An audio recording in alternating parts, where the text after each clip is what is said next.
utakase, unibariki, utukuzwe ndani yangu.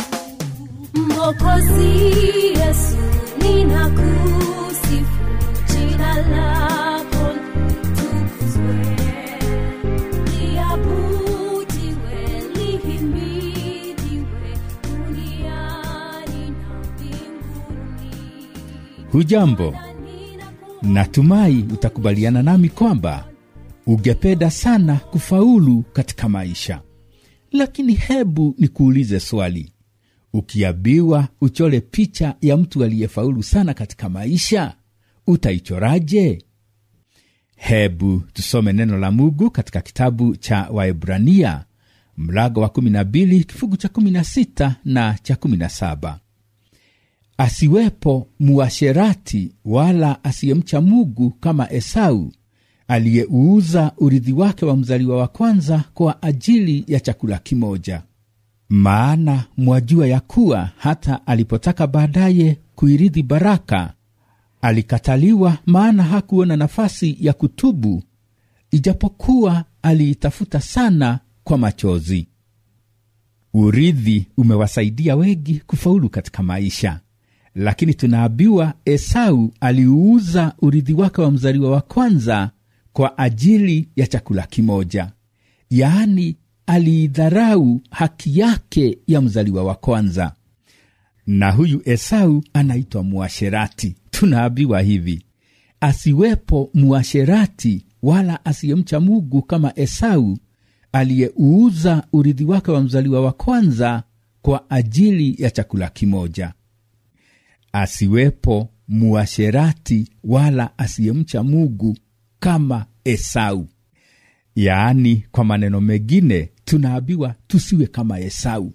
Kwa sababu Esau alikuwa muasherati, alikuwa mtu asiyemcha Mungu. Alikuwa muasherati wa kiroho. Akiwa wa uzao wa Ibrahimu, alistahili kumwabudu Yehova, lakini badala ya kumwabudu Yehova, aliabudu miungu mingine. Na kwa kuabudu miungu mingine, aliufanya uasherati wa kiroho. Alikuwa mtu asiyemcha Mungu. Na kwa sababu ya kutomcha Mungu, alikosa kujijua. Akawa anautazama mwili wake wa nyama, na akawa anadhani ya kwamba huyo ndiye Esau. Akawa anayatamani mambo ambayo mwili wa nyama unayatamani. Ili kuweza kuelewa jambo hili la Esau kuidharau haki yake ya mzaliwa wa kwanza, unaweza kusoma Mwanzo 25 kifungu cha 29 hadi cha 34, na pia mlango wa 27 kifungu cha kwanza hadi cha 40. Esau alikosea sana. Kama angepata haki yake ya mzaliwa wa kwanza, angekuwa katika uzao aliyotoka Bwana wetu Yesu Kristo. Angekuwa mtu ambaye tungekuwa tunamtazama na kusema ya kwamba ni mbarikiwa. Lakini jambo la kuhuzunisha ni kwamba kulingana na historia, kunaye mwanahistoria anayejulikana sana na kuheshimiwa sana, anayeitwa Josephus. Josephus anasema ya kwamba mfalme Herode, ambaye tunasoma habari yake katika kitabu cha Mathayo mlango wa 2, yaani mfalme Herode aliyetoa amri watoto wauawe, akitaka kuona ya kwamba Bwana Yesu ameuawa, alikuwa wa uzao wa Esau. Badala ya kuwa katika uzao ambao Bwana Yesu alitoka, yeye alikuwa katika uzao ambao yule mfalme ambaye angemwangamiza Bwana Yesu alitoka. Hebu fikiria, uone picha ya ajabu. Aliyeichora hiyo picha amechora mwanamume mwenye umbo wa kuvutia akiwa ndani ya helikopta inayotua. Hiyo helikopta ni yake na imeandikwa jina lake. Akiwa agani anatazama chini na kuiona nyumba yake ya kifahari. Na katika sehemu ya maegesho anatazama na kuyaona magari yake ya kifahari ya aina zote. Anaendelea kutazama, na kwa ubali anaiona mikahawa yake ya kifahari ambayo kwa kimombo watu wanaiita 5-star hotels. Anaendelea kutazama, na baharini anaona msafara wa meli zake za kufanyia biashara. Je, hiyo ni picha ya mtu aliyefaulu katika maisha? Ukweli ni kwamba tunapenda sana kuwa kama mtu huyo, na tunapomuona mtu kama huyo tunasema ya kwamba huyo ni mtu aliyefaulu maishani. Lakini ukiitazama hiyo picha kwa makini, utaona ya kwamba vile vitu ambavyo vimechorwa ni vitu ambavyo unaweza kuviona kwa macho na kuviguza. Ni vitu ambavyo mwili wa nyama unatamani, na ni vitu vyema. Hiyo ni picha nzuri, lakini haijatuonyesha vile nafsi ya mtu huyo ilivyo, na tena haijatuonyesha uhusiano wake na Mungu. Na kwa sababu mtu ni roho mwenye nafsi anayekaa ndani ya mwili wa nyama, hatuwezi kusema ya kwamba hiyo picha imetuonyesha vile huyo mtu amefaulu katika mambo ya kiroho. Hebu nirudie niseme, kwa sababu ya Esau kutomcha Mungu, alikosa kujijua. Akawa anajitazama, anaona mwili wa nyama na kudhani ya kwamba huyo ndiye Esau. Yaani akawa anadhani ya kwamba yeye alikuwa mwili wa nyama. Na sijui kama wewe unapojitazama katika kioo, yule mtu unaona hapo katika kioo unasema ya kwamba huyo ni wewe.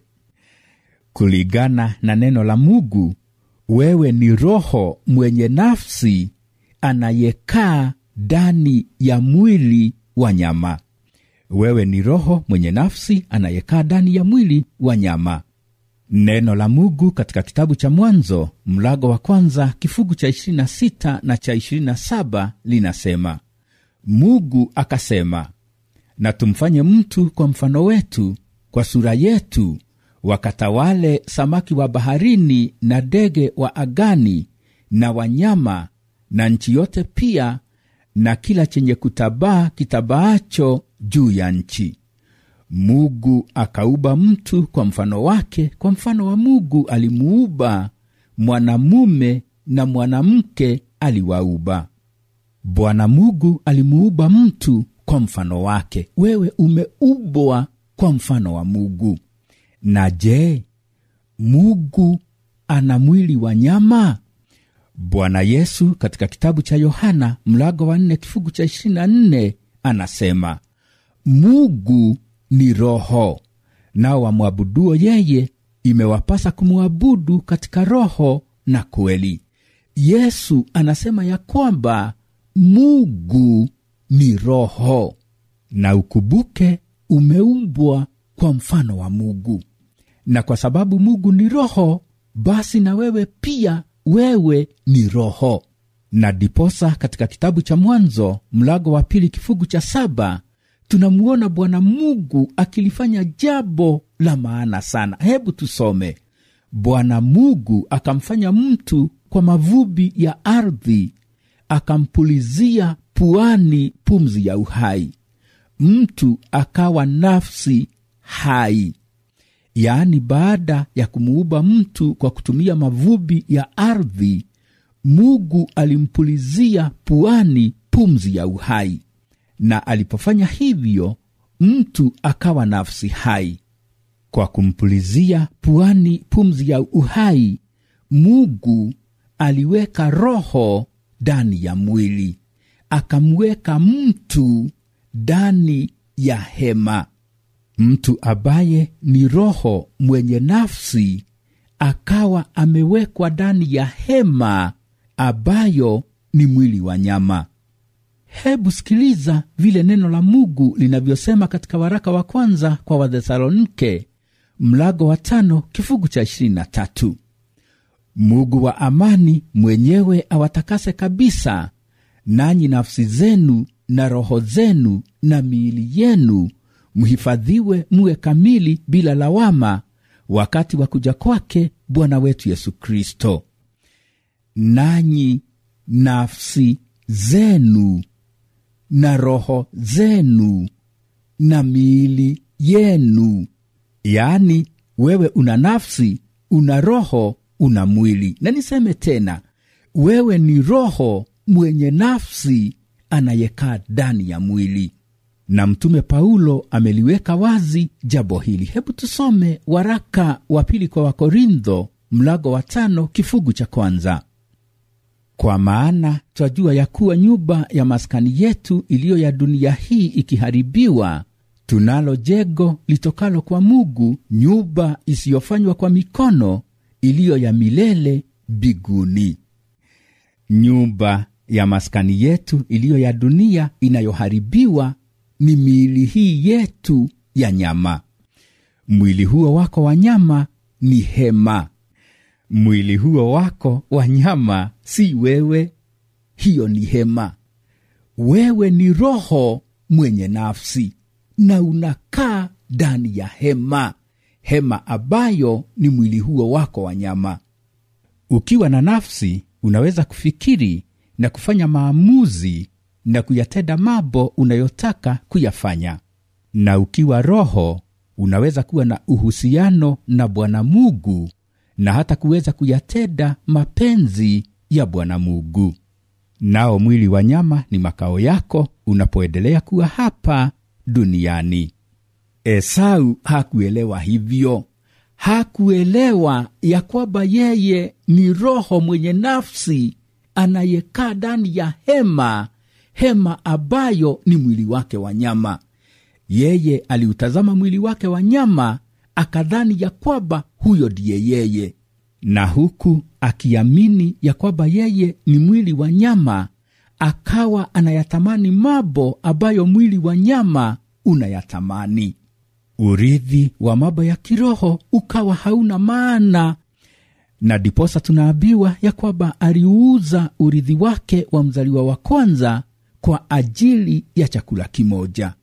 Akaidharau haki yake ya mzaliwa wa kwanza.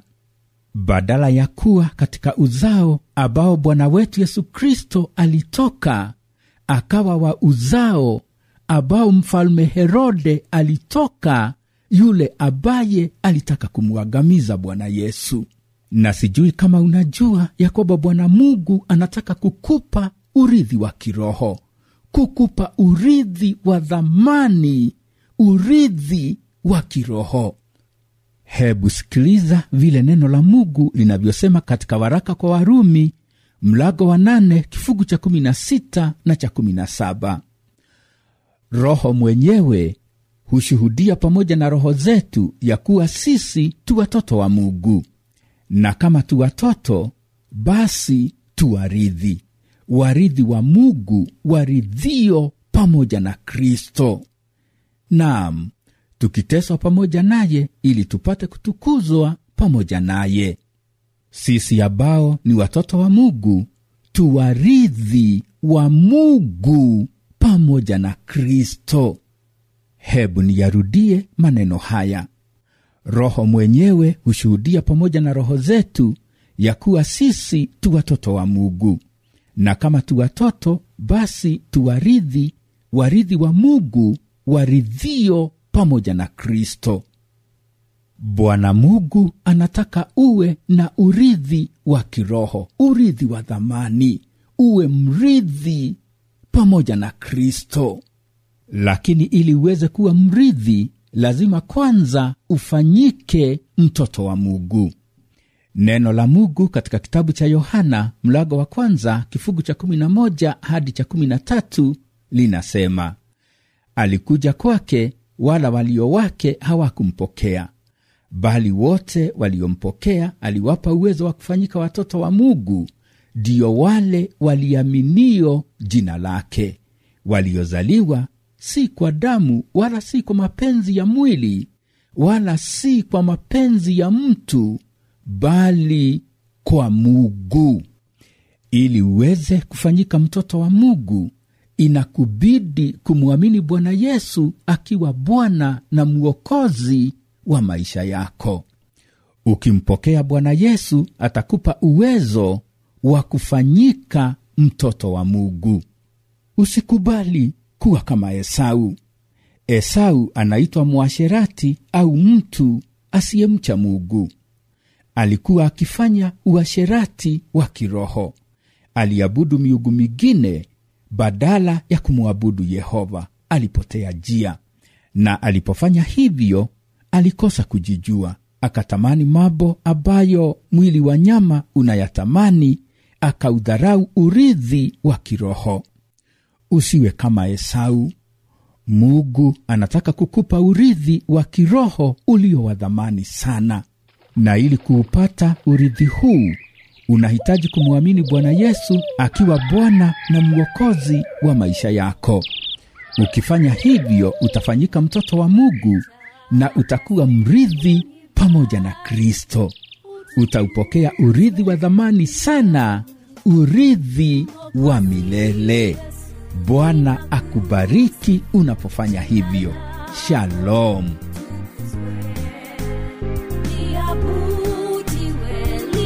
Lihimidiwe duniani na mbinguni. Bwana, ninakuomba unishike mkono, niongoze